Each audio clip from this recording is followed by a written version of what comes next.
There was a scrimmage coming down to the wire, and I got a steal on Derrick Rose and dished it off to my teammate, and we scored and won it. Won the scrimmage, so that was pretty cool. 7 games in 11 days? Is that right? Is that the stat? It is a brutal stretch. What was Luka back? What was he like? Silly, very silly. But you step on the court and he's a killer. You can just dribble the ball between your legs, cross over. Oh! I mean, it literally looks like this man is walking Yeah, it is true. in the air. It's crazy.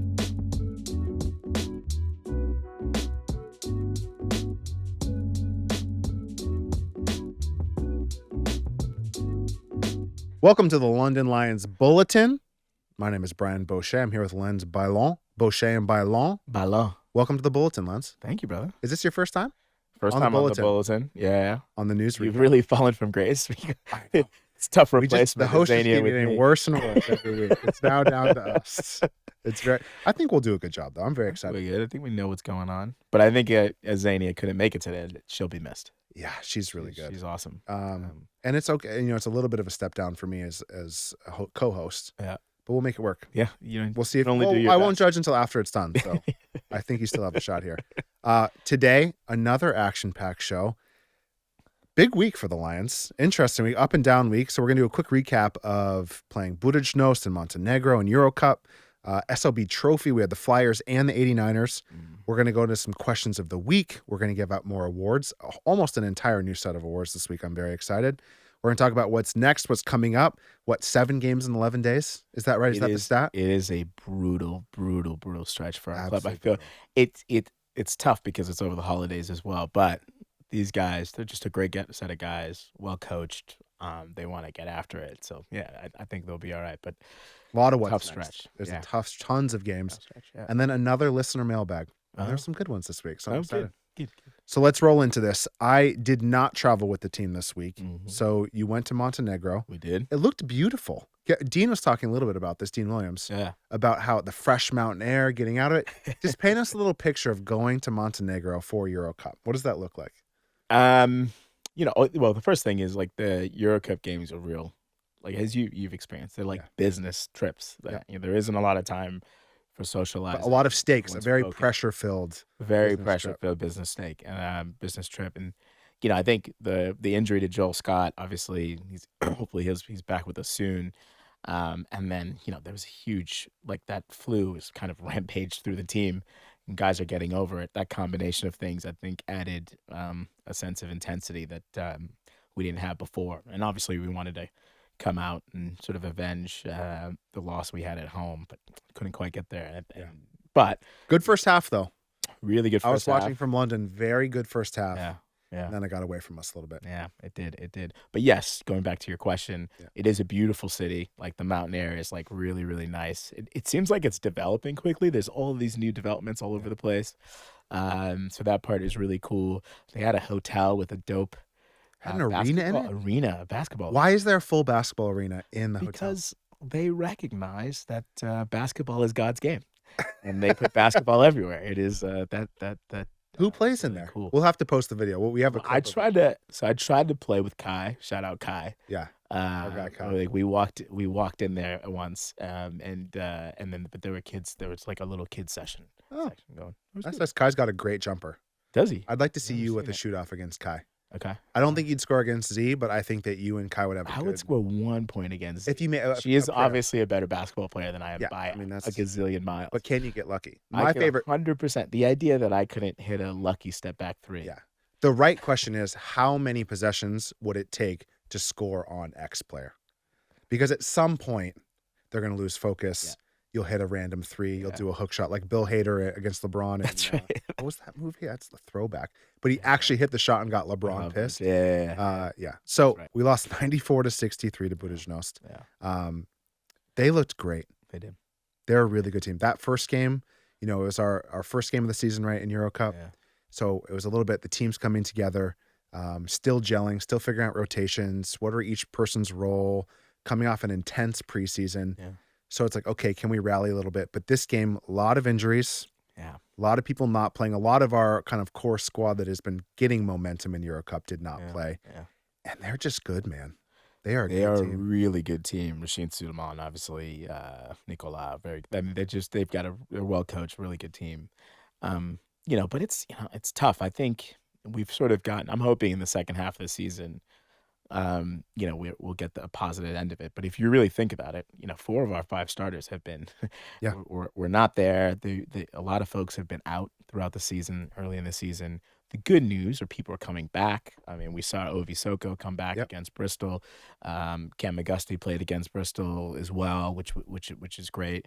Chasson Reynolds came in and gave us a spell, and I thought he looked fantastic. Get his legs under him a little bit. I think he's going to be a big piece of where we're going. But really tough game, very, very good team, well coached. I really want to see what we look like against those guys with the full roster. But I think, look, we're still in striking distance of making the playoffs. I believe that we're going to get there. Once we get there, hopefully the team is fully healthy. But I mean, the coaching is there.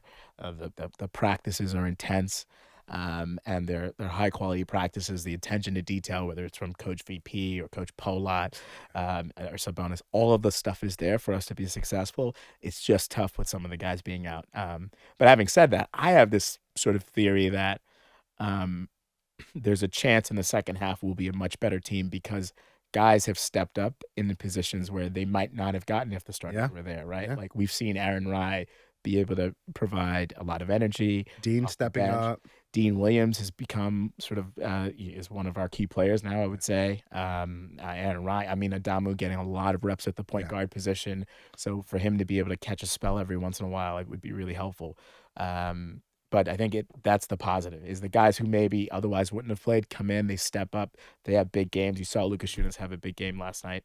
And so, I'm really excited about what it looks like. I want to go right now to SLB Trophy. Yeah. So 2 games, we go straight from Montenegro, connecting flights, get back late, next morning, SLB Trophy time. So you went to Bristol. We went to NCC for the 89ers game. So we had 2 Friday games, Sunday game. Took away 2 dubs. Yeah. What was your biggest takeaway of Trophy from this weekend? Biggest takeaway. I think there's probably a few. Really happy to see Cam back out there against Bristol. So that we're going to need him against Besiktas. And I think that was really, really, really helpful for us. An encouraging sign that he was back. Amin looked a lot better. Same thing in terms of getting over the fatigue, the sickness, from that flu that seemed to have caught our club. So that part I think was really, really good. I like that the guys came back, especially in the beginning of the Bristol games, with a lot of defensive intensity and we revenge game. Yeah, revenge game. So we won. It was still a good game, but we won 71-62 at Bristol. Yeah. After they took us, there was the only loss of the season SLB so far against Bristol. Yeah. So revenge game for the Lions. Revenge game for the Lions. Yeah, no. So it was good. I thought the team played really well.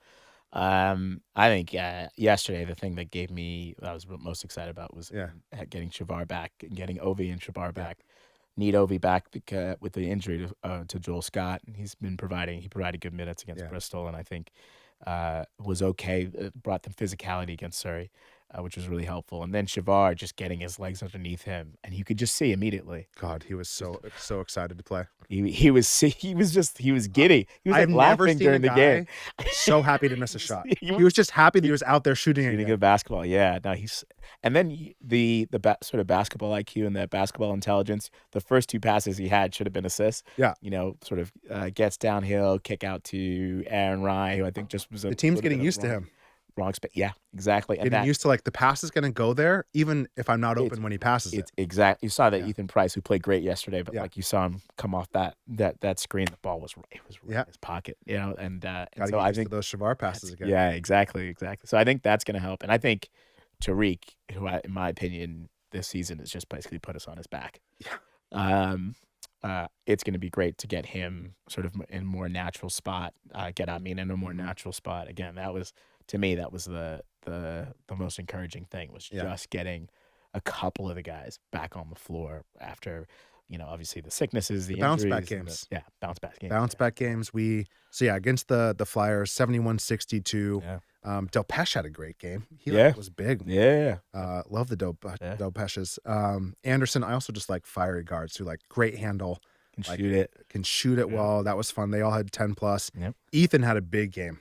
against the Flyers, which was fun to see. Yeah. Dean and Cam. Why doesn't Cam score every single time? It seems like that when he plays. Like whenever he decides, it's like, oh, it's just like another layup. He's like got SGA vibes. You think where so? It's like he can get to the rim. Yeah. It's below the rim. Yeah. He's a below the rim guard. Yeah. With the mid range. He's very elusive. Yeah. But yeah, he had a great game. Other 10 plus. And then 89ers, another good game. 87-83. Like these are not blowouts. These are like tough, fun games where they're going at it. So yeah, I think the bounce back game, getting the confidence back.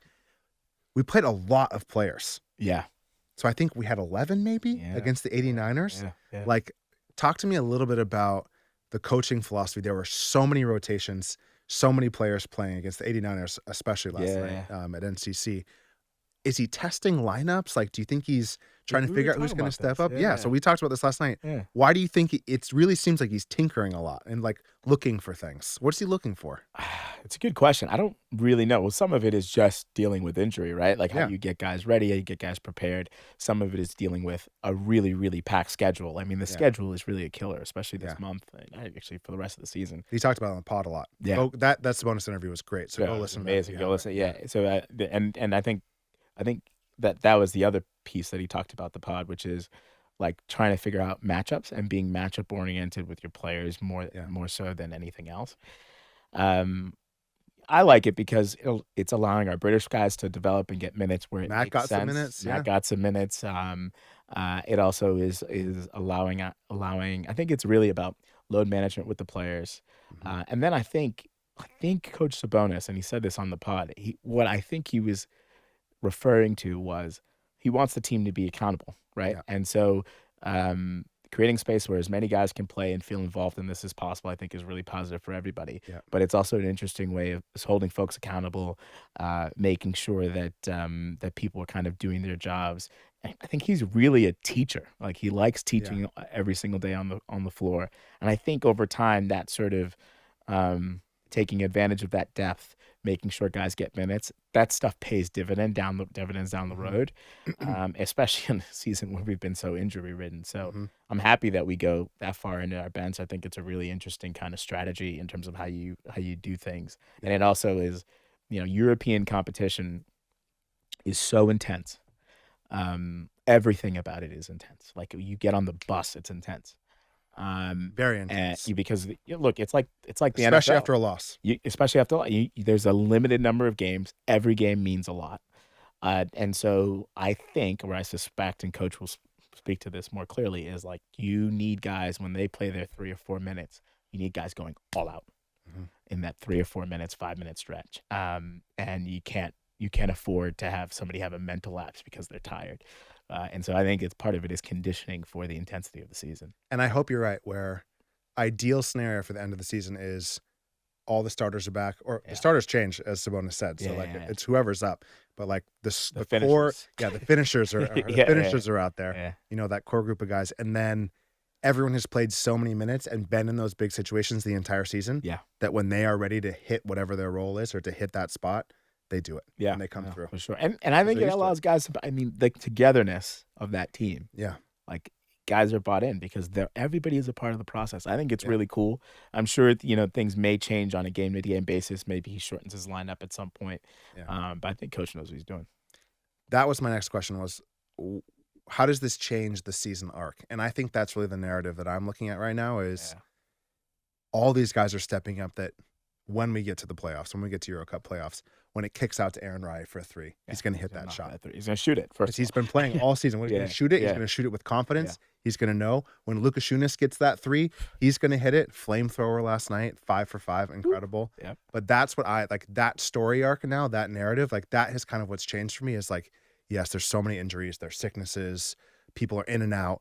But yeah, all the role players stepping up and getting so many minutes and so many chances to test yourself. Like that's what I'm excited about. Yeah. Okay, we're going to go through some awards. Oh. Are you ready? Okay, I'm ready. I've told you some. I haven't told you others. Okay. So you're going to have to come up with some on the spot. The awards this week. Line of the week. I think that's going to be the only consistent one. I think I'm going to change every other one. Line of the week award. Players showed the most grit, the most, the most lioness, the most lion-hearted. Next one, He's on Fire award, a little NBA Jam theme. The next one's the Boom Shakalaka award, also NBA Jam. And then the Vibes award. That's what it's going to be. Wow. So because we just talked about it, let's do the he's on fire. He's on fire. Luka Dončić. Whoo. Also, I was considering having a bounce back award, but he struggled early in the Budućnost game. Yeah. I think he missed his first 5 threes, maybe. Yeah. And he's a shooter. You know, he's effort and he's a shooter. Pure shooter. That's his role on the team. Pure. I might ask him to, like, whenever my nephew and my nieces are good, like, are ready to play basketball, I'm like, listen, this guy's gonna teach you how to shoot. Just watch that tape. That's Whenever he's on with my 1-year-old, I'm like, look at this form. Dial this in. It literally is perfect. Dial this in. Yeah. But when you start 0 for 5, or maybe it was 0 for 4, like as a shooter, that's your primary role. Yeah. And you're just not rolling. Like that is so hard. Yeah. Comes back. I think he hit his last 3 of Budućnost. Yeah. Didn't give up, kept shooting.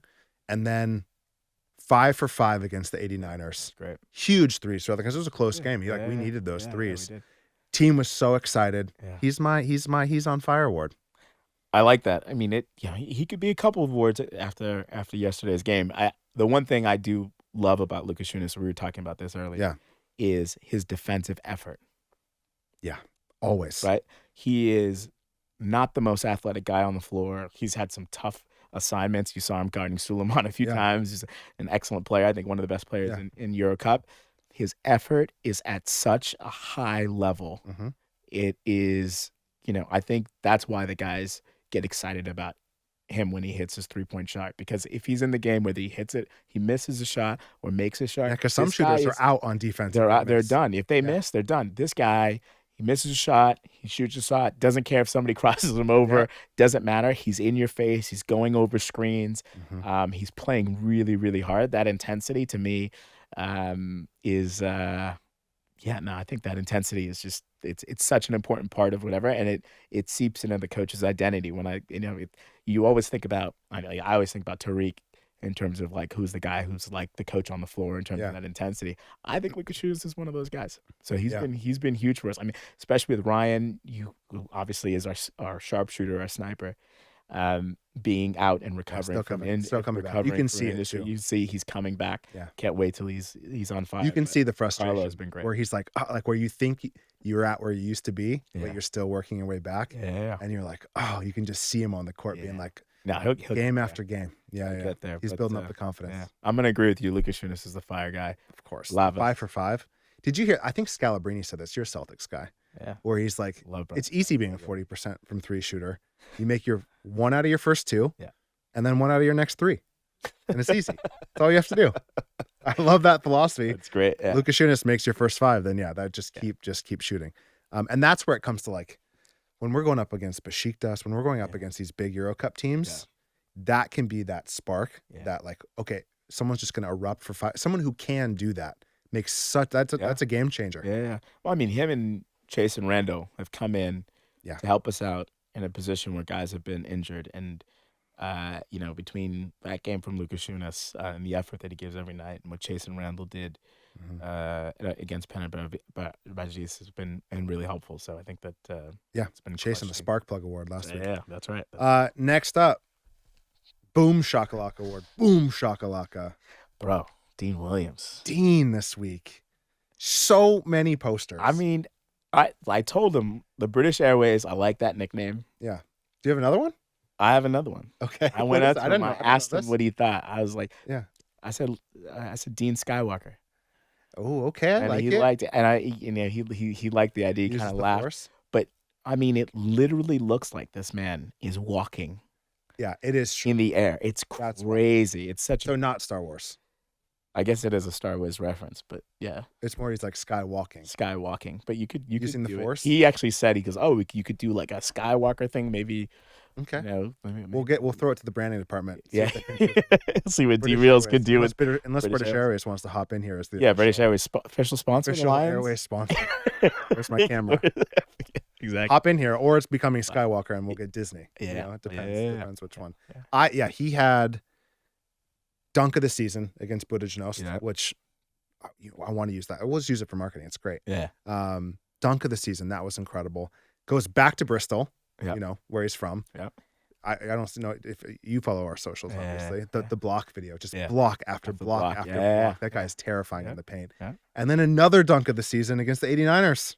It's Little crazy. flip pass from Aaron And down you the saw lane. the shout out to New City College guys. You saw the kids; they were all They were doing the crazy. on your head kind of thing. So You should have seen them during warm-ups. The dunk lines, dunk lines, yeah, they Oh my they gosh. couldn't believe what was happening. Yeah. Well, the dunk lines are like literally people should come early just to watch our dunk lines. I know. Because I don't know who it is. It's probably Tariq who always starts off with like to get every and the guys get really into it. The It's LeBron really good. tomahawk. Yeah. Well, I think British students who are used to football and haven't seen a lot of basketball games, Yeah. when they see the dunk lines, like that is a They're very just like, unique thing. Yeah. You got to yeah, come early for for sure. that. But I think Kai, our guy, was right on the baseline for that. So we got a great video That's great. I love that. of that huge dunk down the lane. But yeah, Dean with the Boom Shakalaka award. Yeah. Like sneaky, you were saying this, who I think is gonna win a couple Boom Shakalaka. Obviously Jonathan Williams. I think Yeah, of course. Ethan Price has hops. He does. He does. He can get up He there. had a ton of dunks in the 89ers. Yeah. He could. And he gets like elbows above the rim and then just Yeah. we started the game. First huge dunk, Huge. very first Yeah, possession. Yeah. Yeah, he would have been a good one. Dean just had too many good ones. Ethan, go after Dean. Get this award. That's a challenge. It's either going to be Tariq, it's going to be Dean. Jonathan does I want to see what J3 do more in the paint against five guys, putting it down. I want J3 to be more Shaq dunks. When J3 puts in those Shaq dunks, when he's that physical down low, we're a completely different team. I absolutely love to see Totally that. different team. Okay, next up, Vibes Award. Vibes of the week. Vibes of the week. I'll do mine. Yeah, go ahead. Shavar. Yeah. Came in against the 89ers, getting his legs back. But you're right. I have never seen someone with that much joy coming back. I think he hit one shot maybe, Yeah. Yeah. but he was just so happy Yeah. to be on that court, to be shooting. Even the assists where he's like, "Ooh, I had you there," and he's like, "Hey, if you roll there," he was just so excited to be back with the team. Yeah. And what he was like, he's been begging to play. Yeah. He's like any player that's injured like this, because we got him one Euro Cup game. Yeah. That's right. Did he go out before the game was even over though, or was it after? Buttigieg knows. It was mid-game, right? It was mid-game. It was probably, I want to say it was in the third quarter. Yeah. Yeah. Did he? Because, we come off Zalgiris. Yeah. Good game against Zalgiris. Yeah. He was great. He was against great. Zalgiris, yep. And then first game out. So he's been begging to come back. Yeah. Gets his legs back. And just that vibe. It's like having that point guard come back like that and be so happy. Just the joy to play. Yeah. Because I think Tariq is like the opposite vibe. Yeah. Shavar and Tariq almost are like the yin and that's yang. right. That's right. Yeah. The intensity That's right. The intensity versus like the smiles. positive vibe. Yeah. Like, you know what? Shavar and Tariq are like Sabonis and Coach Sabonis and Coach VP. If you know Coach VP, You know Coach so nice, always my smiling, God. always greeting you. always greeting you, the Yeah. hardest working guy. Like, I had a really nice long conversation with Coach. I mean, you get to know people, and I love hearing people's stories, but I can't wait to have all these guys on. Like, they're going to be incredible. But the one thing that people don't know about Shavar is how inspiring his story is. This is like a real self-made He's basketball going to replace player. us. He's way better at hosting than us. Oh, he's amazing at hosting. Very good, yeah, man.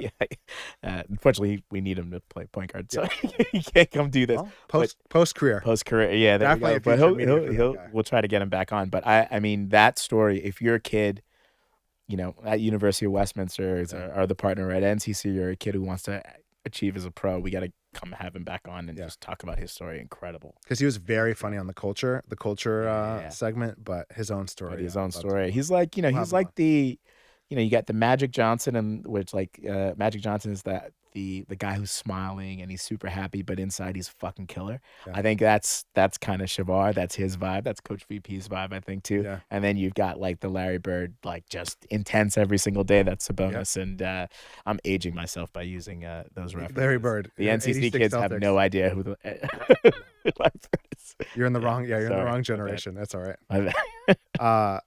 Vibes. So are you doing Shavar too? Any other Go good with vibes? Shavar. I think you're right. The smile. Just the smile. Yeah. He missed. It was like an in and out jump shot. I'm gonna go. He got to his spot. Great shot, Yeah. just barely in and out, but like perfect play, and he's just smiling. Well, I'm gonna say vibes and I'm gonna say on basketball vibes, because the vibes that I want to see is fluidity, making the right decisions, getting the right guys involved, and he is the coach on the court, and you could see that immediately. So Yeah. I think that from a positive basketball vibes, great vibes there. Last award, Lion of the Week award. Lion of the week. I'll let you go first. Oh, this is a good one. I'm tempted to give wild cards for this, but I got to go Tariq again. I'm trying to find another one. I want to highlight a lot of the guys. Yeah. But he stepped up so big against Budajnost. Yeah. Budajnost. I think I got it right this week. Budajnost, yep. He's just such a rock, and like that Yeah. attitude, that aggression, holding down. It just feels like when he's in, he's holding it down and getting all the other guys really pumped up. Yeah. Dean was way up there for me, but Tariq again, like these games where Eurocup steps up. I mean, he has 16, 5, and 4. You know, he's leading the team. Against the 89ers, stepping up again, one of the players with 10 plus. And it's just like attitude across the court. You know, he'll immediately have a tough offensive possession. Yeah. Immediate steal, Yeah. layup. Yeah. You know, he'll do that back to back to back, where he's almost like willing the team right now, and you can feel that. So yeah, I think I didn't want to do a repeat, but like he's winning it over for me. Oh, okay. Yeah. Line of the That week. means you can't do Tariq. You got to do somewhere else. It's got to be a player. No, it doesn't. It can be anyone. Well, I almost gave it to you, but that's just like no, you shouldn't. horrible. Give it to me. That makes It's definitely not. You know what? I'm gonna give it. Oh gosh, can I give one to staff and one to a player? Because I I'd feel like love we that. have to give one to the player. Obviously, Dean Williams has been. Yeah. I mean, he's been like the player that he's becoming this season is just. He's been incredible. I couldn't give it. You got the boom shakalaka. Boom shakalaka. But as somebody who is interested in the commercial aspects, Yeah. Of the team, you know what? I like having Obi back in the locker room. You know, I think he can be very vocal. I think that there's something the way he reacts when Coach Sabonis is talking to him. Yeah. Reminds me of how Joel Scott is coachable. So you know, we really need Obi. I mean, with Joel, you know, being injured, I think he's that physical presence. If Obi can help us a little bit with minutes on in both of those games, that'll be huge. Yeah. You know, I'm a big fan of Cap in general as a human, so really rooting for him. So I'm gonna give that to him. I like it. That's a good one. And then you know what? On the staff, I'm gonna get it to D's Reels. These reels. Yeah, D's Reels. When his love it, son Derek. just turned 1 year old. Yep. Happy birthday. Happy birthday, little man. And there was a video of him. He was like happy the whole time. And Stan showed me the video, and his son only cried when everyone was singing happy birthday When the to with attention him. was on him, So yeah. I feel like there's that, but I do think that sort of, you know, like so many people on the staff do such a great job. But some of the content that's come out recently that he's helped create, Yeah. it's just been really, really good, and I'm really happy about that because I think that's how we kind of get that top of funnel growth and get. And we've people shouted out interested. Kai too much on the podcast. And we So there's good jump shots. Kai, ignore all this. oh man, I feel the other person maybe is EJ because EJ enjoy the whole. What's EJ's staff is role? Great. So EJ is the team physio, right? Strength and conditioning For the audience, yeah. Yeah, for Yeah. the audience. Sorry. And that's right. But yeah, she's just got positive energy. She works so hard. She, I think the players trust her a lot. And then she had a great content idea with Kai, which just had me cackling. We need to pitch this. We should have a segment. Let's go to the next segment is pitching our terrible Content ideas. or good ones for me. Yeah. Well, We most should do a staff award. We'll do it for the next week's. I'll Yeah. do staff awards because you're right. I mean, there's so many injuries. yeah. EJ is really stepping up. EJ and Get the team Jordan, right. And DeMontas, Yeah. what those guys have to do, the amount of work that they do to put in to help the guys get back with all the injuries. I mean, Yeah. you know, it is really a professional staff. It's a really high quality staff. Yeah. It's the kind of thing that makes people want to come back and re-sign for the team. The fact that I think the staff is really focused on taking care of these guys' bodies, yeah, you know, there's so many unsung heroes. There's so many people that make this thing work. So yeah, maybe a non-player. We'll do another. We'll do another. Yeah. All right, we'll- cool. we'll We do- should do we'll that do that. separately at some I like point. that. All right. What has impressed you about what Manchester has done to build up their club? Yeah, I think everything about Manchester is impressing me. They've just brought in a CEO, the the coaching staff that they brought in last year, and then coming back with Coach Matt Otten, Pitkin, who used to coach our women's team, was a part of the sort of historic women's team as an assistant coach on that staff. So it starts on the basketball front. I think that they're quite. They've really elevated their quality of their coaching staff. Yep. And then on the player side, I think that they are the most talented team in the SLB outside of sort of London. And so really excited to see that. They've got A lot of British players. a lot of good British players. They're featuring 2 GB quality British players. We want more SLB teams to continue to do that. So that's really important. And Kayam Cleary, who's, I think he's at 12, 13 points a game. Yeah. He's playing really, really well. And Carl Henry, Kane Henry. Yeah. Kane Henry. I'm so sorry. My bad, Kane. And Kane Henry, who was obviously on the GB team. So a couple GB quality players on that team. I met Kane when he was playing Hoops Fix Pro-Am. Really? Oh, wow. Years and years ago, like during the summers. And to see him be able to land at a Manchester and be able to play basketball here, and we get to watch Kane Henry play basketball in SLB, like that's very, very fun. Well, and he's like a highlight reel. He gets up. He is like, it's crazy. He's like Half crazy is his Instagram. Yeah. He gets up. So the fans, I think, should be excited about that. They've got amazing guard play with Max Jones and really high quality basketball. So this is, I think, from a player standpoint and what they're building, really important. They're not quite there in the standings based on their talent, but I think it takes time for guys to gel, and I think they'll get there over time as Coach Otten sort of builds that up. And then everything else they're doing, they just hired a new CEO, Claire, I believe her name is, So it sounds like they're doing all Claire the right, Bradbury. Claire Bradbury. Yeah.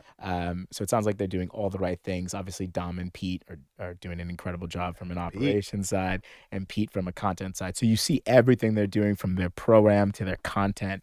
Yeah. And then I think the ambition that they have as a club is really exciting. I think a London-Manchester sort of rivalry is really important. And so I think we'll get that on the floor. You're starting to see that off the floor in terms of the staff that they're building. Yeah. And then their ambition, like they tried to play in Champions League qualifiers this season. Yeah. Sadly got bumped out, but still put together a good team. They're in ELB. Like I think they're going to be one to watch going forward in the season, both in the European competition and here once they kind of gel and get going. So really excited about that. They beat us on a buzzer beater. I can't remember his name, but he's a fellow Haitien. The last game we played against them, super tight game. That was probably, to me, the favorite game in the season, even though we lost on a buzzer beater. They're hyped. They always come a day early just to get shots up because they care about playing against us. So I think this is a cool rivalry, both because of the cities, because of the ambition of the clubs, and because of the teams that are good get pulled together. And of course, to have it on a Friday night. Like I thought, it's an event. I miss events. I miss like I would love the Manchester, Newcastle, these like, I want these, Bristol is amazing this year. So like these Titans of SLB playing, and it feels like an event. Like, I mean, we get to see the ticket sales. This game's going to be packed. Really well. It's going to be great. Yeah. And like having that as a Friday night through the holidays, like that is just very exciting to see. Really exciting. And it's the last game of 2025 before we get into 2026, where we got a few other really, really important games. Well, not for the players. Not for the players. They've got a bunch of away games. Caledonia, Riders, Trento, like it's crazy. And leading into SLB Trophy semifinals. Yeah, that's right. So that was yesterday. So we play on January 2nd. Yep. At the Copper Box. At the Copper Box. This is new. This is new. New information. Breaking from this morning, last night. Breaking from last night. From the 89ers. Yeah, from the competitions committee, Yep. So we will be playing January 2nd, add another game to this schedule. This is tough. This is where it's like a week in the life of these guys. Because they play the 27th and the 30th. So they're away the 30th in Venice. Yep. Come right back. Trento, and then come right back. Right back. The trophy semifinal. And luckily they're home for the 7th. But yeah, when we go against the Flyers. We do. Yeah. It looks like a little rivalry this season. Yeah, that's right. Back and forth. It's good to see. That's right. Well, I mean, speaking of clubs that are sort of on the up, they obviously have their investor backed. They're having a good season this year. They're also a club that is building an arena, so they're in a similar position as us. So I think people, they're always growing pains. It takes some time, but it's really good to see when new clubs come in and really try to break through. You're always going to have your Leicester, who I think is a sneakily one of the top teams in the league. Yeah. Newcastle, who does exactly what they do every season. They kind of move up the rankings, and by the second half of the season, you're like, oh, they're a competitor. Yep. So you always got the Newcastle, Leicester. There's a bit of a rivalry with Cheshire, but now it's really nice to see, like, okay, we've got Manchester, they're coming. Manchester's coming. Bristol, when they get their venue, they're coming. So I think it's a really, really exciting time to be a part of Super League basketball. But the first thing is get it done at home Friday night against Manchester. It's going to be a vibe, and then we'll move forward from there. Yeah, and then the SLB Trophy final is in Birmingham. Yeah, February 1st.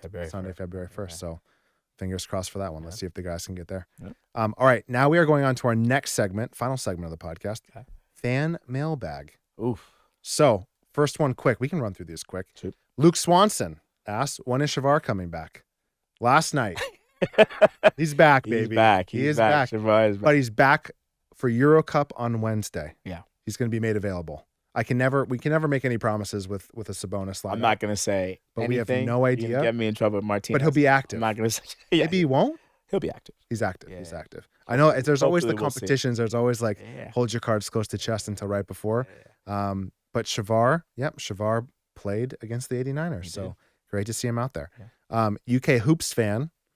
This is a great one for you, Lenz.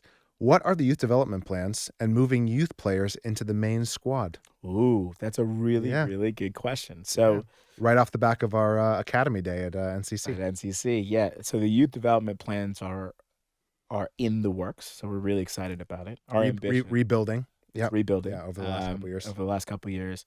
I think the first bit, there's different stages to it. The first bit was improving that relationship with New City College, which I think is really important. Mm-hmm. Developing that relationship with them in order to start to build and grow our academy, which is really important. I think the next step is going to be this Adidas Next Gen sort of team that we want to build and grow. And then you'll start to see us start to develop the youth, the younger and younger players over time. There's going to be some really exciting news about that in the next couple of months. Yeah. We're working on that. There's a lot of work in the background, but we are We need to get some more young London players here. I'm excited for that. 100%. I can't wait until we start that actual like talent funnel coming up from the community into the Lions. So They get to play European basketball. Yeah. Like getting that taste, like Bradley Caboza, like when he had some nights, like that is so fun to see. No. I think the way in which we think about it, I think as a club, is we want to be a full club. So we want to have huge community programs like Newcastle. We want to have a player pathway that mirrors and eventually rivals our sister club Zalgiris. And so we are building that pathway. It takes a little bit of time, but that's going to start all the way from the top in terms of how Martinez wants to build out that youth development program. And we're going to build a player pathway straight into the Lions. So my daughter will be on the London Lions youth program. You're going to develop her? 100%. Yeah. Oh my gosh. Can't wait. Yeah. Hopefully we're back in. We'll do back some in home Europe too. by then Yeah. for sure. Yeah, we'll do some. Well, Yeah. you've got my you've got nephew too. My decades, nephew, so my nieces, they'll get in here. Hoopers. Little Hoopers getting dual Yeah. citizenship. Exactly. That's the thing. She's a citizen. I'm not yet, but she's got the dual.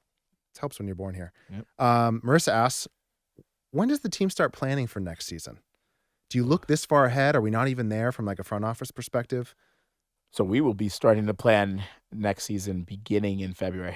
So it is that early. It is that early. Wow. And we're already, from a roster perspective, Roster, budget, arena, everything. right? budget, all that stuff is getting sorted out pretty early. There are already conversations about how do we get Yeah. the right players in for next season. So it starts actually quite early. It's just, it's a very intense time right now. Yeah, seriously. Like all these games, you're like, all right, what's happening next season? It's definitely a context switch, but makes sense. Yeah. Last question, Kieran Cornish. You're setting me up so well, Kieran. Thank you. His question is, when are next year's men's games on Ticketmaster? Well, Kieran, they're on there right now, and you can also buy half-season tickets right now. Yeah. So we just launched those. So yes, all of next year's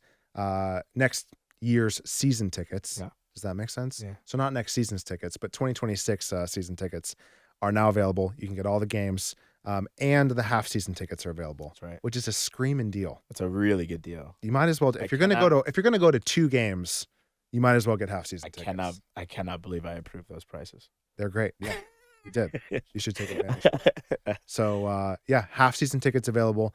Tickets are now available. I swear I did not plant this Kieran Cornish question. But yeah, what could you possibly want to get your friends and family for Christmas or the holidays, Hanukkah, whatever you celebrate? And that's our show. Thank you, everyone. Thanks for ending on the half-season ticket question, Kieran.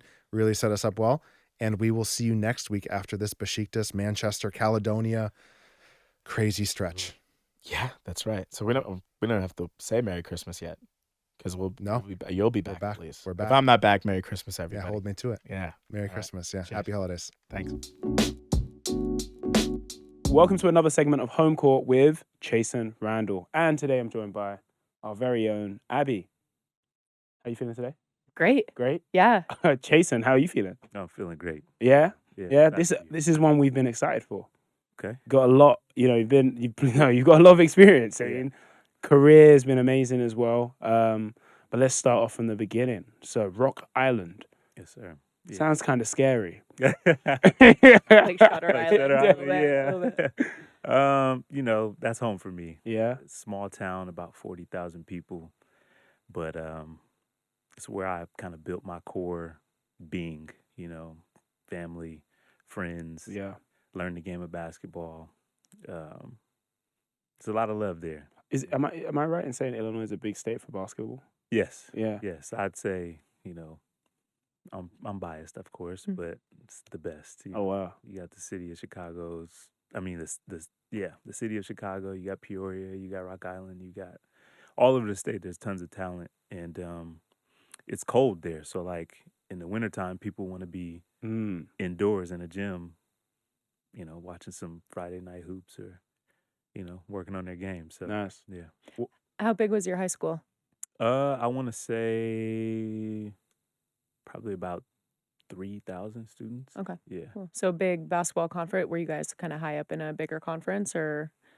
Yeah. So we had they call it the Big Six. Mm. But yeah, the team's super competitive. You usually have us and Moline compete far into the state tournament, and Cool. we were fortunate enough to win one. go. First in like 100 years of my school's history. Wow. Wow. So that was awesome. Wow. Yeah, I know. We had been close Yeah. before, finishing third and fourth and all that, but to bring one home Wow. was a big deal for a lot of people, including myself. So that's something I always cherish and remember. Congrats. That's amazing. Were you? Did you know basketball was the thing when was it your thing, and it was gonna be in your future when you're in high school, or? Knowing if it was gonna be my thing, who knows? Like injuries happen. The game could be taken away from you in an instant. I'd seen that as a young player. Watching friends who were more talented, in other sports, football, and one wrong hit and their career's done. So, not knowing it was my thing, but I knew I loved it. Yeah. At the time, and I knew that as long as I had the opportunity to play it, I was going to pursue it and try my best to take it as far as it could take me. So, Yeah. and yeah, it took me a lot of places Yeah. for sure. So you were your high school's team leading scorer and rebounder all time. Is that correct? Yeah. That's crazy. Did you feel? I mean, obviously, you just talked about how you were lucky to not have injury and stuff like that. But did you? I guess what did that mean to you? And in terms of the recruiting process, and even reflecting back on it now, did you know that you were kind of going on a different trajectory than other people around you, or what was that like for you to be in that situation as a young kid? Yeah, as a young kid, like when you're playing the game, you don't think too much about the awards or accolades that you can get from it. You're just out there competing, doing your best to help your team win a game, and you're playing for the love of the game. So like, the scoring title and the rebounding, all that just happened to be a part of it. But I did, after my freshman year, I did kind of understand like, okay, I have at least an opportunity to get a scholarship and play at the collegiate level. And I started then to like really lock in and understand, okay, how do I prepare my body? How do I prepare my mind? Like, how do I prepare my game to get ready for that level? So my trajectory was a little bit different than some of the other classmates or teammates, but they competed with me every single day in practice, and they were a part of that journey and did their best to help prepare me as well. So, yeah. And you were a top 100 recruit nationally in the U.S. Crazy. What? What? I know. Hearing some of these stats, I'm like, Yeah. we're like fangirling over here. But so you were a top 100 recruit. As you're going through that recruiting process in the U.S., I think it's pretty different than any sort of recruiting process over here.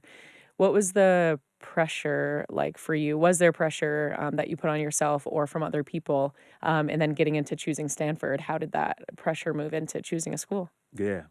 So first off, I didn't really put pressure on myself at the time because I'm coming from a town of 40,000 people. I'm doing something that nobody had done before or seen in my area. So it's like I'm just living on the wave. I'm just riding the wave at the time, and I forgot the second part of your question. I think it was And choosing a school. yes, choosing a school. So when Stanford came along, Coach Johnny Dawkins was, super involved in the process. And I remember my junior year, we were playing in, I was playing in the USA Basketball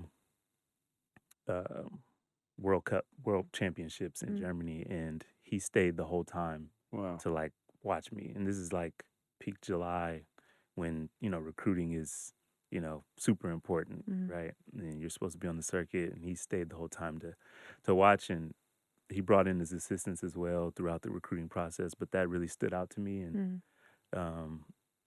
I saw a little bit of myself in his journey, and being a undersized scoring guard who could play the point 1-2, and also lead a team. And I knew he had made it to where I wanted to go. So I was like, listen, if I can learn from this guy, I'll give myself a chance. Yeah. So that was a little bit part of my recruiting process. There was the other part of your question was the pressure from myself. I didn't have it, but from the outside, for sure, it was like, go to Illinois. Like it was that simple. Like some people expected Big Ten. Some people being so close to the Iowa border, like some people said Iowa, some people said Wisconsin and Purdue, but I had to make a decision that I thought would benefit, not only myself but my family in the long run, and the education that I was able to, attain from Stanford, and play some good basketball, and create some great memories and friendships and relationships. I think that was what stood out for me in choosing Stanford. Yeah. Yeah. And setting the all-time leading scoring record at Stanford. That's what we was You're on right now. What you're is crazy. that? This is royalty, right? Yeah, seriously. Yeah. That's amazing. I want to Stanford talk. of all schools as well. Yeah. Yeah, that's crazy. I want to talk more about that. You seem uncomfortable with us. No. Like, It's good. Listen, you're like, I don't handle praise too well, but I'm grateful. I'm definitely grateful. What was that point guard shift like? It was a challenge. I'm not gonna lie. Like learning how to manage a team, especially as a freshman. I really didn't grab onto the role until probably my sophomore, junior year. But just learning how to manage egos, guys who are older than you, and use your voice, on the court. 'Cause I'm naturally just a laid back, kind of, quiet guy. But at the same time, it's like on the floor, you have to find your voice and be vocal and figure out a way to help your team. So it was a challenge, but we made it happen. Yeah, no, of Sweet course. 16 run, 2 NITs in college, and a lot of great memories. yeah. What was it like becoming the Pac-12 Scholar of the Year? Was it Athlete Scholar of the Year? Something like that. Yeah. I told you I'm not good with the praises and accolades. So you get these praises, you're like, oh yeah, Nice. Next play mentality, right? Like, what's next? But what was it like that academic? I mean, the academic side of. I can tell you, my mom and dad were very proud. And so was I. Yeah. Like Stanford's it's school. obviously like one of the best academic schools or institutions you can go to, and so whenever you're recognized for doing something in that lane is something that you don't take for granted and you're grateful for. And like it is nice to be acknowledged for the things that you do well, but I'm always thinking about, okay, how can I inspire the next person? What can I do with my time? How can I maximize this time to get as much out of it as I can and inspire someone else to do something greater or something just as cool. So Damn, you're real like stoic. Yeah. Next play mentality. You're like never too high, never too low. It seems like you. Yeah. That's definitely me. you Yeah. know, And I think, I learned from experience, not only mine, but, watching other people's, success and failures, and just trying to learn from, my environment and the people that I've been around. No, of course. Yeah. You went undrafted. Mm-hmm. What was that like then going into, was it Nürnberg? Yes. Nürnberg, winning a championship in your first year. Yeah. So like going undrafted, I had like aspirations of being drafted, and like, yeah, it's gonna happen. Like I'm like, you spoke about some of the accolades. It's like, dang, it's gonna happen. Yeah. And it doesn't, and you're like, oh, it's over, But Yeah. but finding that opportunity in Nürnberg to continue my career was something that I'll always cherish and always be grateful for, because like it opened my eyes to a whole new world. Like I had played international basketball, but I didn't know prior to going to Nürnberg, through my time with USA Basketball and everything. But when I actually got there, like it opened my eyes to, European basketball and how I could make it a career, and continue this pursuit of becoming a professional basketball player and living out my dreams and providing for my family and things like that. But Nürnberg, have a lot of love for that city. Small town, so it was not a big adjustment, in terms of number of people and all of that, but they love basketball there for sure. So like we were packing our little small arena, and we got a lot of support from our fans at the time. And I was lucky enough to have great teammates, American who had been overseas before, who could show me the ropes a little bit and let me know how things kind of work, right? How old were you when you? I was 22. 22. Okay, yeah, wow, big yeah, shot. yeah. You move out. Was that like that's first time playing outside of the States? Not the first time. Like I said, I As played in- USA, but living. Living. That's for what I meant. sure. Living outside of the living, States. Yeah, and away from my parents. Yeah. I've gone 2,000 miles to, go to school at Stanford, but like this is a whole new beast. Such a new Where you don't speak the language, and you got to figure out how to cook for yourself, and you got to clean up, all that type of stuff. So clean. it really turned me into a man. Yeah, exactly, right? Yeah. So like it turned me into a man. And like I said, I'm grateful for the experience and grateful for Nürnberg, and great organization. They did a great job of taking, young talent and helping them grow and develop. So Yeah. What so you've played for a different number of NBA teams, been on NBA rosters, G League. What is a misconception that people have from your experience about the grind of staying in the league? And go right ahead. Yeah, it's tough. I mean, the NBA is obviously, top league in the world, and you have some of the top talent coming from all around the world to compete there. So like, it's difficult, and you've got not only the players that you're competing against, but you've got the salaries that you have to take into consideration too. You know what I mean? A guy who's getting paid $5 million is playing over a guy who's getting paid 400,000 or 800,000. You know what I mean? Like it's a simple math, right? And so you've got that. It's a grind. Every single day is like you're competing to keep your job. You know what I mean? Every time you step on the floor, and it's not always in practice, but when you step on the floor in a game, when you're on the plane, when you're trying to recover after practices, after games, it's like you have to always be on, and so it's definitely a grind. And you got an 82-game season.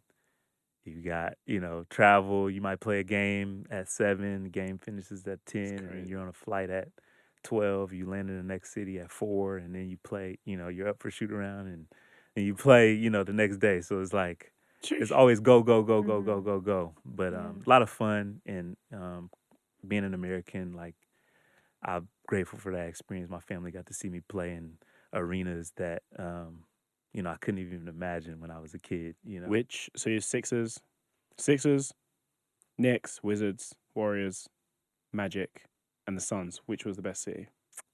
New York City. Come on. New York? Yeah. New York? New York City. But, Cool. I mean, I enjoyed LA, playing in LA, not for the Lakers or Yeah, of Clippers, course, yeah. but just like, it's LA, man. Kobe Bryant, lit up the Staples Center, and I had the opportunity to do the same thing. That's what I mean? amazing. So, in the Garden is like the Mecca. Look up to the rafters and see the names that are up there, and it's pretty cool. It's crazy because when you said the Garden, I was like, yeah, Boston. Oh, Garden. TD Garden. I'm a Celtics Right, fan, yeah. even though I'm from New York, but I'm a Celtics fan, so I'm like, yeah, the Garden, TD Garden, of course. What's your game high? Game high. Any league? Any league. I think China. Whew. Maybe like 43, something like that. 44 Don't quote me. actually. Okay, yeah. See, He's not very There you good go. with this. He's not No, very good with Yeah, this. Like I'm 43 and a half. not. But I knew it was in the 40s, something like that, low 40s. But Were the fans going crazy? yeah. Like China is like amazing when it comes to fan base and Okay. fan interaction. They love the sport over there. Wow. Every single game is like they're locked in. If you do something, you could just dribble the ball between your legs, Yeah. cross over.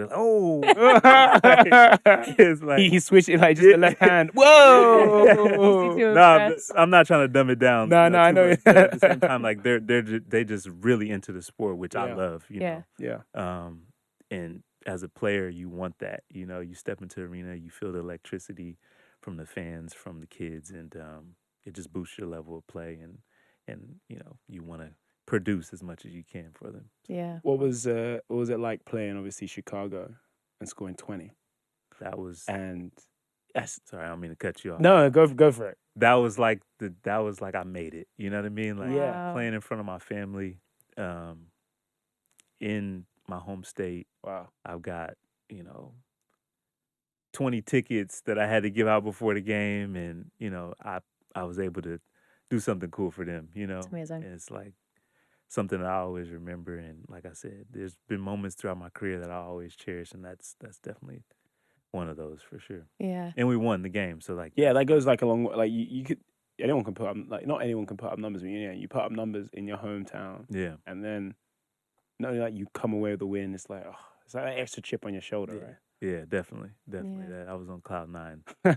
after that. Yeah, I bet.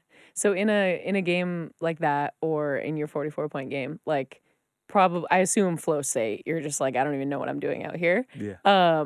What is your, I love this question, what's your like go-to score? Like how do you Yeah. score? What's your go-to ideal move? What's or coach whatever drawing it up? is? Like what are we seeing? I can't give you an ideal move because I'm sure there's I'm just a somebody bucket. that's you know? watching. That's watching. No, All not the- that. Somebody No, I watching. just I can't. go. All the opposing teams. Yeah, yeah. Okay, what's yeah. what's one of your most fun ways to score? Like, are you coming off a screen, or are you getting like what's your Yeah. So like ideal? ideally, like I love coming off handoffs. Mm. Where I can pitch it to a big and where he pitches it back to me, and I can come off with speed and make my read. Mhm.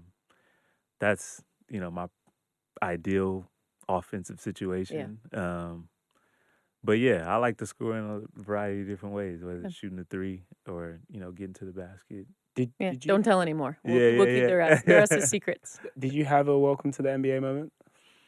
Yeah, I actually did. So my welcome to the NBA moment was in training camp, actually. Oh. So like I was with the Knicks. Okay. I've got Carmelo Anthony. I've got Joakim Noah. I've got Derrick Rose. Oh my. I've That's got Brandon wild. Jennings. I've got Courtney Lee. I've got all these like guys that I grew up watching, Mhm. and somewhat idolizing. And now it's like we're on the same floor, and I'm competing against them, and it was like, okay, we're here. And then I'm getting, my lickings every Who was every day really? in He was practice. really like. He was like, like, I don't even know what to do. Like, you'd have to like. Derek was just like his speed. This was Oh, even after the yeah. injury. His speed was just incredible, and like how physical he was. So like he pushed me every day. Brandon, like when we talked about learning the position in college, like Brandon was the one who taught me how to be a point guard in the NBA. Mm. Early, and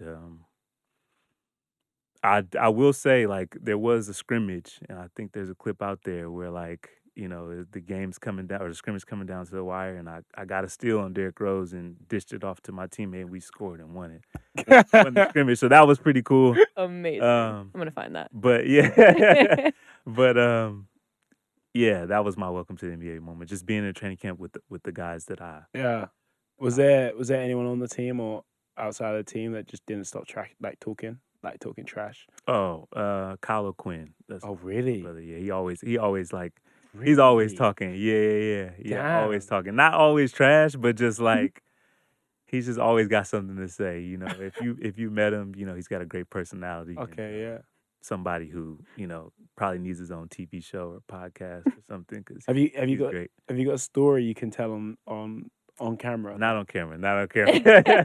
Okay, what's one that you Not can on tell? camera. There's got to be one, surely. There's got to be one, I'm sure, but I'll have to go through the memory. Okay, no, of and all course, of that. course. Next Yeah, time. yeah, Next next time, time. Next once you time. think about it. Yeah. Could you talk more about Real Madrid and obviously winning a championship there? What was that like? Playing at a club that was operating at such a high level. Luka played there, of course. Yeah. But I mean, they've had loads of people come through Real Madrid. What was that experience like? It was phenomenal. Like I don't know how to else put it in words. Yeah. The way that organization was ran was like something I had never seen before. Like Wow. you're from the facilities to the breakfast that you had in the morning. They produce excellence. Wow. And you can tell like that's what they're shooting for. That's what they're aiming for every single day. They pair the soccer team or football team and the basketball team very They say- closely together. You Say- share some of the same facilities. You said football, but could you say it in a British accent? Oh no. I won't try to do that. I won't try to do that. I'll butcher it up. But yeah, like they produce excellence, and Yeah. like you get that sense when you step foot in Madrid and their facilities and get to know their staff. And I just remember like from a basketball standpoint that every single day we came in, whether it was for short practice, long practice, guys were locked in, to what Wow. we had to do, and like they were focused on getting better every single day. Whether it was 1% or if it was 2%, it was 20%. Like they were aiming for something, and we had a lot of fun on and off the floor. That was one thing that stood out as well. That these Yeah. guys stayed loose. Basketball is a serious game, and our livelihoods depend on it. But it's also a game. Yeah, of course. And Yeah. they reminded me of that when we were there, and playing with Luka, Sergio Yul, and What was Luka back? What was he like? big kid, just a big kid. Just a I big think he was kid. like 18, 19. Yeah, just silly, very silly. But you step on the court and he's a killer. Wow. He always played at his own pace. A lot of people at the time, they would ask me, "Do you think his game is gonna translate to the NBA?" I'm like, "Yeah, he'll be fine. Like he's gonna be really good, And so we've seen his trajectory and what he's been able to do. But winning a championship Yeah. for Madrid was incredible, though. It was incredible. Like not only for just like from a basketball standpoint, but we did it at the same time as the football team. So like Whoa. the celebration Yeah. that happened and the build up to it was just phenomenal. Wow. It's a lot of fun, and I keep using this word cherish, but I'll cherish those times for the rest of my life as well. That's so cool. Just want to touch on that BAL stint. Mhm. First of all, where did you play? Yeah, so I was playing for APR in Rwanda. Amazing. Yeah, and it was a great experience. Just surprised me in a lot of different ways. I didn't know what to expect coming in, but to experience the culture in Africa, to witness how the game is growing over there, to play against some of the talent that they had, it just let me know that, like, I spoke about how Europe kind of opened my eyes to a whole new world. Africa opened my eyes to a whole new Of course. world. They're building in so many different ways, so many different capacities, and I think that the game is going to, eventually, grow and be at a point where, you see a lot of talent, dispersed across the whole world, and Yeah. you're seeing it now, but I think it'll just continue to grow. There's like 7-footers walking around carrying, bags of grass and stuff. Yeah, It's yeah. crazy. And But the infrastructure there is like they had tall buildings and the food was great and roads were paved and it was great. Like you don't know that unless you're there, right? yeah, exactly. And Unless that's you're what there, that's what I'm trying to get at, really, because like all you hear is what you hear from other people or what you read on the news or see on TV. So being there, boots on the ground, and experiencing Africa was like it was really cool and like checked off a bucket list mark for me and my family, and we were Yeah. able to go see lions and all types The of real lion. wildlife. Yeah, real Yeah, lions, the real exactly, lion. in the wild, and also like I said, experience the culture and the people. The people there were some of the most kind and friendly and helpful people. My kids were walking around and they'd grab them and bring them back or offer them things, and it's like it felt like a real community, real family. Was that when did J. Cole play there? No. He may have. I know Yeah. Chris Brown was there and For a short stint. yeah, yeah, Um, and Kendrick Lamar too. and he was Kendrick there. as well, yeah. Yeah. Amazing. And in terms of seeing the NBA over there Mhm. in Africa, obviously the news of potential. I mean, the NBA want to launch a league in Europe. What is it that you've seen there that you believe is also possible in Europe, and in just the way things operate and how things work? Yeah, I mean, obviously, like the game is just growing. Like the fans, from a fan standpoint, when we played, our games in Rwanda, the arena was full every single night. There was a lot of fan engagement. Yeah. They're playing drums. They're really into the game, and I think that there's a market there for sure. And it's with the amount of people that they have, the talent. Like I said, there's so many like just raw talent just walking around that you can with the right coaching, with the right skill development. I think it's just a matter of time before it explodes. You signed with the Lions on a short-term deal Mhm. and joined a little bit into the season. Mhm. What was that transition like? How has the transition into the team been? I guess what's the experience been like for you? Yeah, it's been an adjustment for sure. Like just trying to understand what I can bring to the team, but also like not overstep and try to take anything away from the guys who have already established themselves, and understanding what the coaching staff wants. So every single day, like I come in with the mindset of like, how can I get better? How can I help this team? And contribute to to wins, in any way that I can. Yeah. Mhm. And go ahead. Sorry. Yeah, no. I was gonna say. I mean, what have you seen from other countries that you'd almost like want to bring here? From you have a resume that's spanning so many different countries, but Mhm. what is it that you would ideally like to see brought to the UK in terms of the culture of basketball in the little time, obviously, that you've been here? That's a great question. Yeah, nah, it is honestly. The culture, I mean, I think it's growing and it's going in the right direction here in London. You guys are, touching the community. You're building the infrastructure, and I think it's just a matter of time before it gets to a point where you look up and the London Lions and UK basketball in general is like, right there with some of the other, top countries, top leagues in the world. So I think it's just a matter of time. And, something that I want to bring is just, share my experiences, both as a player and what I've seen. And, just trying to share that, Yeah. with the team and whoever wants to listen, I guess. Yeah. Yeah. I guess following up on that, you kind of I want to dive into what you just said a little bit more, but what is the, I guess, legacy that you want to leave here in London? Yeah, I just want to, contribute to winning in any way that I can, but also inspire, somebody to pursue or pick up a basketball, Mm. or, help somebody up if they fall down on the ground, pick up a teammate, whatever it may be, inspire somebody to help somebody else in their trajectory of life. So, yeah. I have one more and then you can finish Nah, up. go But for it. You're doing who well. is your who has been so far, in your opinion, the best teammate to you? I think, not just like who's the best player, but who's the best teammate, who's there for you, who's picking up the balls at the end of practice when no one else is. Who do you see On this team? on this team? Oh man, we have a lot of great guys. Honestly, like a lot of great guys, and I don't think I could choose just one. To be honest, all of them have been super helpful. If you got a question, they'll give you an answer.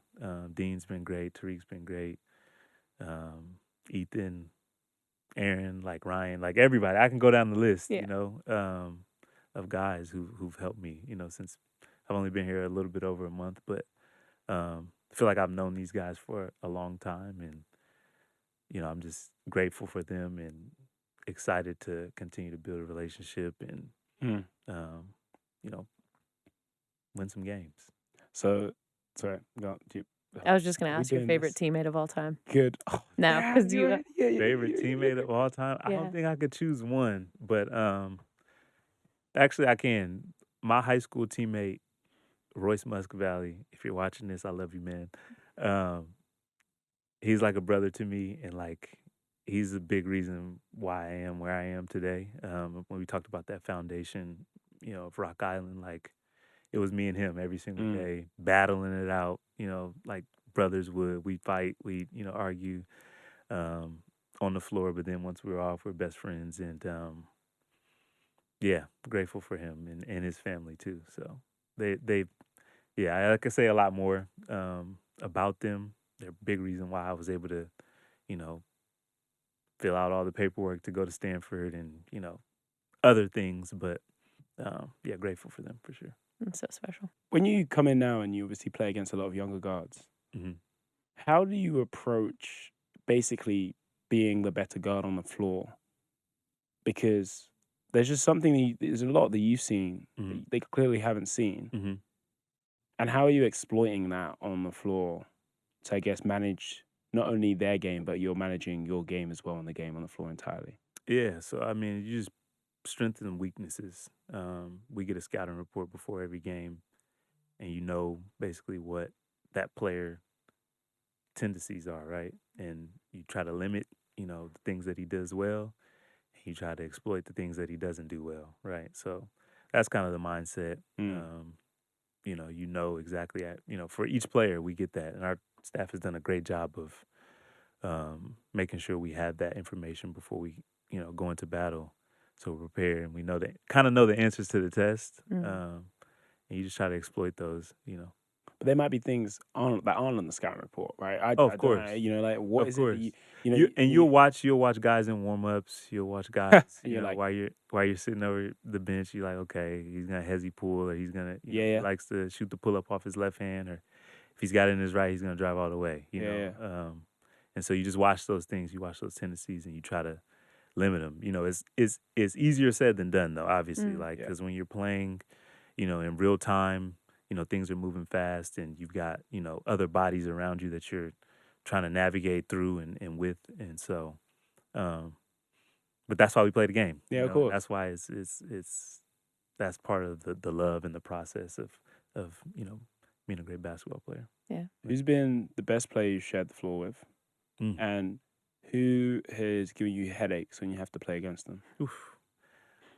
Okay, I'll start with the last one. When you talk about headaches, and this was like my welcome to the NBA moment, like outside of that training camp with the Knicks. Yeah. Kemba Walker Oh, Really? was a headache. I They got called it. Yeah, Oh, he was yeah. a headache. I playing against him, like he was moving so fast, like he had. He had everything. You know what I Yeah. mean? Yeah. He had the ability to stop on a dime and, shoot over you, or, go to the basket and finish. And he was, getting his teammates involved as well. So, like, that was like my moment where I was like, dang, he made it a long night for me, Was anyone ever picking you up full court, Yeah. guarding you? Yeah. There was guys, NBA, they kind of pick up half court. Oh, yeah, of course, yeah. But yeah, there's guys who kind of hang their hat on that as well. Yeah, on that end. And then there was another part. Best player you shared. Best player I shared the floor with. That's tough. That's a tough one, man. Because like I played with Steph. I played with Yeah, you know yeah. some guys who'd be first ballot Hall of Famers. So I don't think I Yeah. can just choose one. You got Carmelo, who's already in the Hall of Fame. Dwight Howard. You know, That's like crazy. yeah. No, I was just saying. Like I can go off a list of a bunch of Okay. guys, but Who's your favorite player that you've assisted? Like you've actually given, like, you know, you've basically put it on tee for them to score. Who was it that you passed the ball to? And you're like, wow, I did that, and you kind of like jump back. You're like, yeah, that was me. Not that it was, you know what I mean? I mean, I don't know if I can choose one moment, but like anytime you're able to contribute, you know, to the game and Yeah. and like get one of the star players or main players in the NBA the ball in the right spot or one of their spots, it's like okay, it's good, you know. Like Yeah, so, yeah. you know, Melo of course was like that was my first superstar that I played with, so like he'll always you know be top of mind. But there was many others as well. No, So, of course. yeah. Of course. Too many to choose from, I Yeah. assume. Yeah. It's crazy that, you know, years from now you're gonna be telling your kids that you played with all these people. Yeah. It's amazing. I mean, do you take time to step back and think about that much, or is it kind of just always there? Yeah, I mean, it's one of those things that I don't really think about all the time, Yeah. but like, you know, when you have moments like this where people ask you questions and um when I got inducted to the Hall of Fame at Stanford, like I was able to like kind of sit back and think about all that's kind of happened you know, over the course of my career and those are the moments that you kind of think about them, but I don't think I'll ever really like be able to like look at it the way I probably should until I'm done, you Yeah. know, if that makes sense. Yeah. Yeah. I feel like when that happens to you, whatever the awards, the accolades, all that stuff, you hear it, Mhm. and you're like, wow, I can't really believe I did that, but that's kind of it, and then you move on. Yeah. I mean, that's how I felt. Not that I won nearly as many Listen, awards we as heard you that did. we heard Won that you were caught the Did Did you baller, win any so- awards? Did you get Pac-12 Scholar Athlete of the Year? Certainly not. Did you get Certainly not. No, I didn't really win any, but it is one of those things that yeah, You- I think that makes sense. Are you liking London? Yeah. Yeah. I love it. What have you got up to so far? So visited a couple museums. Yeah. Couple markets. You know, Nice. it's holiday time, so like excited to show my kids the lights and all that type of stuff. Done some shopping with the wife and ate some pretty good food. So, Where have you gone? you know what? I'm bad with names, so I can't give you an exact name. But Describe it. I'll see if I know. went to a French restaurant that was really good. Brasserie Blanc. No. gonna get all Entrecôte. of Was them. it steak and chips? Yes. Yeah. Yes, Yeah. Okay. Yeah. Good. Yeah, I've had a lot of Caribbean food that was really good. Can't name a few. Yeah. Can't name any. Yeah. I think I had Japanese or Malaysian, something like Nice. that. Yeah. I had a really good I don't know if I can say this on camera, but there's a Depends what you're gonna say. there's a place called Fat PHU. Fat fuck. Yes, there you go. And that was amazing too. That place was really good. What do they do? I was on the edge of my seat just now. Yeah. Yeah, right? Was it a fat They do. fuck? They do like this ramen or like noodle dish. Yeah, It was yeah. really good. Yeah. Yeah. Good. I didn't Noted. want to say. Noted. You got kids watching. I don't know if we're live. How this will be edited. Do you find many differences between here and, I mean, what are the main differences from here and Illinois, for example, in Rock Island? Yeah. What are the differences, similarities? Obviously London's a lot bigger. Of course. Yeah. Yeah. There's a lot more culture here. The weather in Illinois is really cold right now. I think they got about 8 inches of snow That's crazy. a couple days ago. So like, I hope we don't see that here in London. I'll probably see a little layer. Yeah. So those are first things that come to mind. Yeah. Yeah. What role has your family played in all of this? You've brought up your family several times, and your immediate family. You have 2 kids and a wife. Mhm. Also, your family growing up. What role do they play in your career? Yeah, my family plays a huge role. They're part of my why, and why I continue to, wake up every single day and pursue this thing. Not only them, but myself. But we're speaking about them now. So, my dad, he put the ball in my hands, as early as I can remember, and he didn't ever put the pressure on me to you have to be a pro or you have to do it. He's just like, here, have fun, you know? And that to me is something that I hope to carry with my son. And my mom, she instilled the academic side in me. And so she's a big reason why Stanford, you know, happened. And I got sisters who, you know, were gracious enough to, you know, allow mom and dad to take me on the road on the weekends. And they were super supportive during my career as well. And, you know, now with my wife and my kids, they're so, you know, supportive and by my side and understanding when daddy has to leave, you know, at all times of the day to go work out or go stretch or, you know, go take care of his body. So family's been, you know, a huge part of my journey.